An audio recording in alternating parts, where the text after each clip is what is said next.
இது பார்த்தீங்கன்னா Samsung single door fridge. இது கம்ப்ளைண்ட் என்னென்னு பார்த்தீங்கன்னா முன்னாடி தண்ணி ஒழுகுது அப்படின்னு சொல்லியிருந்தாங்க. ஃப்ரிட்ஜை பொறுத்தளவு முதல்ல வந்து 2 இடத்துல தண்ணி வடியும். ஒன்று பின்னாடி வடியும், இல்லாட்டினா முன்னாடி வடியும்.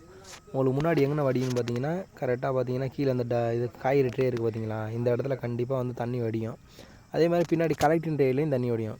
இது வந்து எதனால் வருதுன்னா இந்த கண்ணாடி கிளாஸ் இருக்குது பார்த்தீங்களா, இதை வந்து கரெக்டான பொசிஷனில் வைக்கணும்னா கண்டிப்பாக முன்னாடி வடியும். நீங்கள் அந்த ட்ரே கரெக்டாக வச்சுருந்தாலும் அந்த ட்ரெயின் ஆகிற இடத்துல வந்து அந்த கொத்தமல்லி தழை இது மாதிரி ஏதாவது ஒன்று அடைச்சிருந்தாலும் இந்த கம்ப்ளைண்ட் வரும். இதை எப்படி சரி பண்ணுறது அப்படின்னா, ஒரு ஒயரை எடுத்துக்கிட்டு முனியில் டேப் அடிச்சுக்கிட்டு உள்ளே குத்தி விட்டிங்கன்னா பின்னாடி அவுட்லெட் தண்ணி வந்து சரியாக வந்துடும். அதில் கொஞ்சம் தண்ணியை ஊற்றி குத்தி விட்டிங்கன்னா அந்த ப்ராப்ளம் வந்து நீங்கள் சரி பண்ணிடலாம்.